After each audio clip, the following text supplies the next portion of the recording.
Hey guys, how's it going? Congratulations. Again, you have figured out how to use your remote control and you have found yourself in the special features.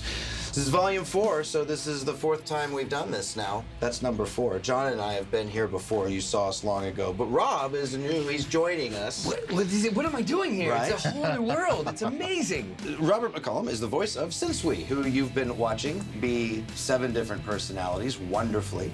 And of course, you know John Bergmeyer, the voice of Yoko Kurama in a lot of what you've been watching on Volume 4. Today, we're going to check out some clips from Volume 4. These are like kind of spread throughout the season, so, and we're just going to give you our thoughts and memories and all that kind of stuff and ham it up. So, yeah, let's check out Yusuke turning into a demon for the first time. Let me show you.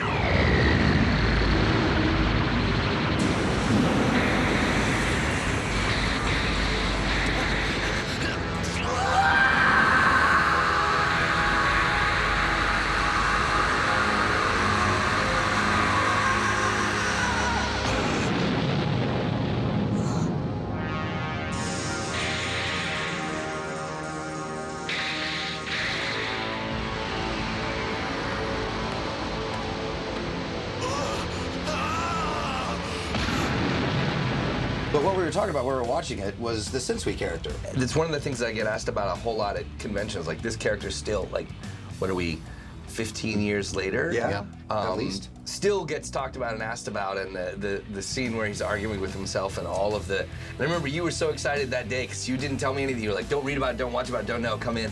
And you were just...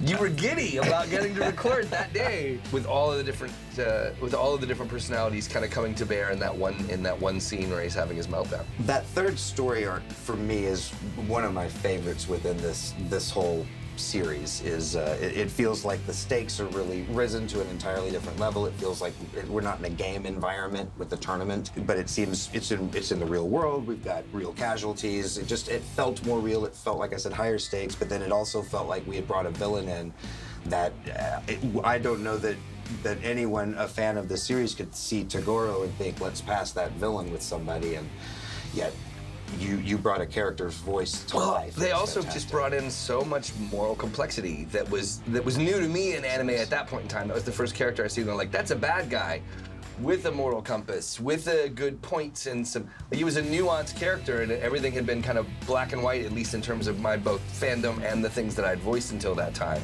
The sympathetic villains, for sure. And I love the way that particular storyline really thrust us into this, what ended up being season 4 of Yu Yu Hakusho, which was this demon world, which, as you guys I'm sure have been watching now, turns into this huge political saga especially involving your character, between Sachi and Yomi and all of that. So we're watching more of the fight between Sensui and Yusuke. Roll that Now clip. that Yusuke has become a demon.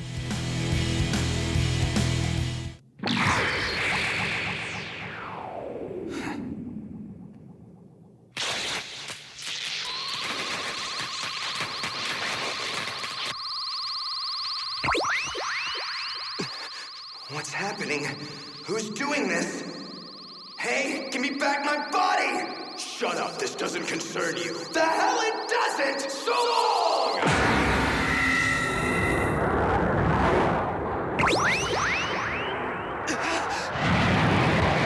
Out of the way, dumbass!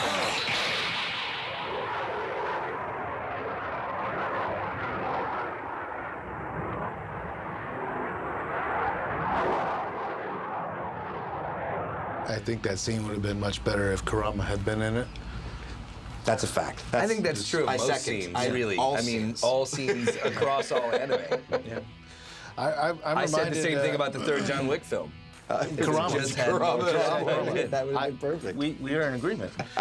Watching these clips, I'm reminded Yusuke had a mighty scream. We all do. We've all had to scream. All 3 of us in this shoot have had to scream. But he does scream a lot. I passed out when I did the thing that he turns into the demon for the first time. Really? I did. I believe it. Wow. Right there. That was it. Not good control. We were all young. We didn't know breath control. We had no skills at that point in time. That's how we developed. It was after that I went, you know what? I bet There's ways to learn to do this. Yeah, where you don't just fall. That's why I was so excited that you cast me as Sensei, because he never exerted himself until the very end. He was Right. powerful enough that he was like, all just down here and calm. And I'm like, oh, bad guys are so much easier. Heroes are like striving and yelling Yes. and throwing. And bad guys are like, ugh. There's more scenes to watch. This one's from episode 96. Let's watch. I think we're going to hear Michael Tatum. We definitely are. Hang tight. I'd love to get my fingers around his throat. So the old bastard is still alive, huh? Yes, of course he is. He's still got some power left in him? Yes, very much. Fine! Let's go now! I'm gonna follow up on my fingers around his throat idea. So here's an interesting tidbit. That actually is Michael Tatum, as mentioned previously, but that was redone for the Blu-ray releases that happened, what was that, back in 2010 or 8? Has it been that long? When we were at San Diego, I believe, when the Blu-rays came out for this. Oh, wow. But yeah, around that time frame. Wow. I know. Is when the Nightmare Hawkish show OVAs were recorded, and then that little short movie that the two Ayers brothers were in. At that time, we had got to go back to the series and make little changes, like Suzuka, that Jeremy had played the clown, turned back to Suzuki. And on this one, Jerome 57, who had also done the co-star to your character in season 3, Itsuki, I believe was his name. We ended up using the same voice actor to play this fella here, who we just watched. And since those two roles were so close, again, using kind of a reference to what we were talking about a little earlier about reutilizing actors, this was one of those that I felt was a little too too identifiable on the nose, as it were. And so I'd actually gone back. So you're right. When I was hearing Michael Tatum, and you would kind of like, was he with us way back when? Right. He wasn't. So you were good Okay. to identify. This was is one of added these later. like implanted Mandela effects, where it's like, Well, I also feel like that was when a lot of this was done in the early 2000s. This was a new and thing to America. It didn't have the huge following. It didn't have huge budgets, and so the Funimation of that day was a smaller ragtag kind of bootstraps organization that was like, hey, who's here today? You're going to be this character. You're going to be this character. Yeah. As opposed to now with Well, yeah. layers upon layers of decisions making. So like revisiting that and making the today's level choices about casting make sense that there would be differences to what happened in 2002, 2003. and it was a neat opportunity to bring those, people like Michael Tatum into, and the Ayers brothers from the previous little movie, to bring in these kind of big names that are or become big names Sure. within our little industry here, and bring them into a kind of an old classic. So that was, it was Any neat. chance to hear Yeah. Michael Tatum is a good thing. Always. Scene still would have been better with Kurama in it. Oh, yes. Good note, by the way. More Kurama. Well, be sure to give me a call whenever you get back, Yusuke, so I can introduce you to my new boyfriend.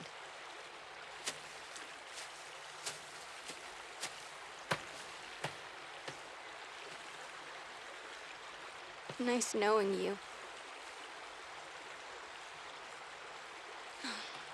Keiko.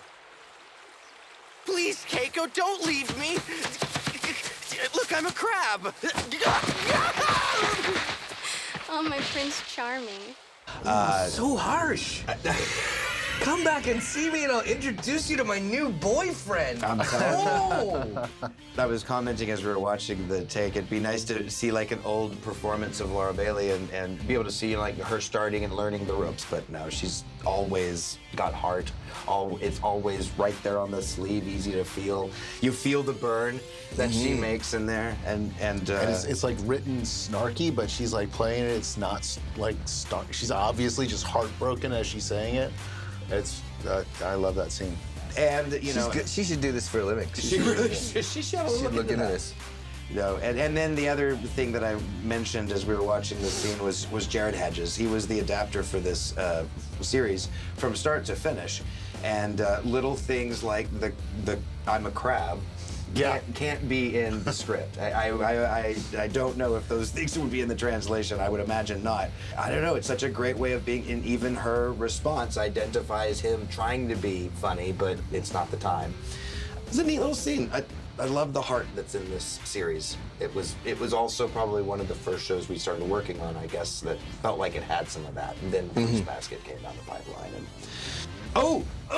I bet this next scene is going to be one of the best ones we've seen. Why would that be? I'm thinking it's because Kurama's in it. No. Never again will I be Yoko Kurama.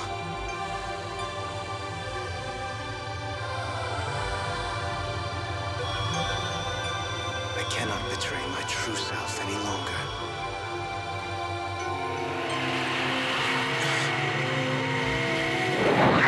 Why have you stopped fighting?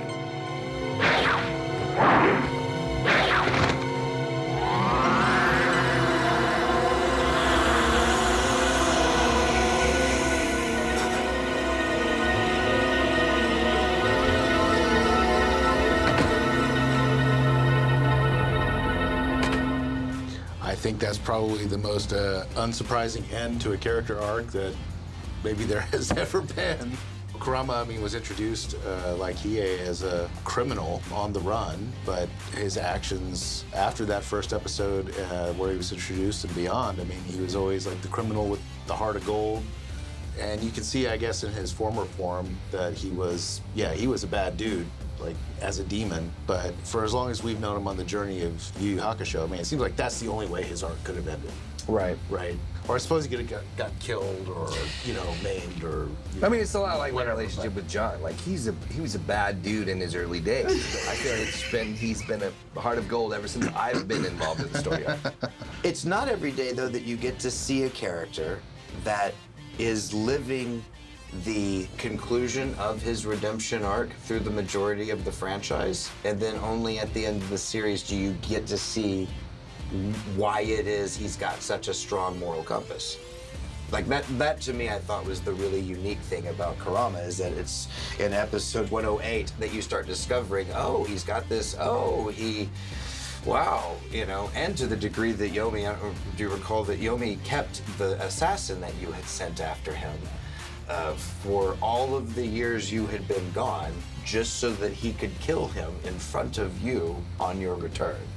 So, like, the level of like, the only way, I guess, the story could somehow inform the audience the size of the betrayal and how bad of a dude Kurama or Yoko Kurama was to show how bad of a dude it turned Yomi into, which was, I felt perhaps, it felt like that really sped through that point.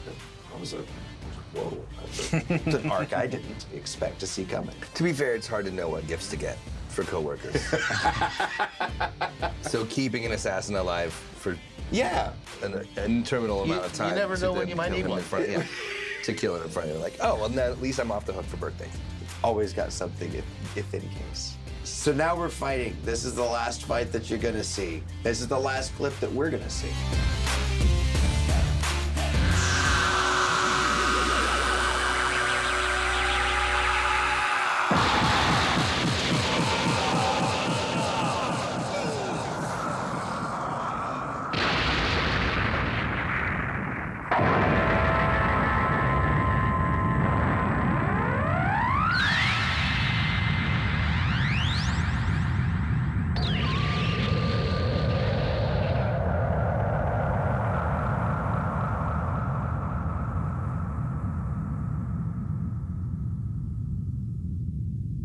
Well, there you go. I promised myself I wouldn't do this.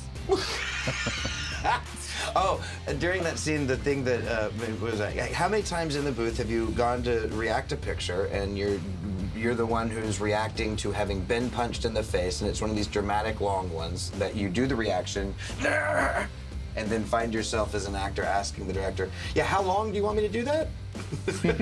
Because there's that weird pause of, do I just go,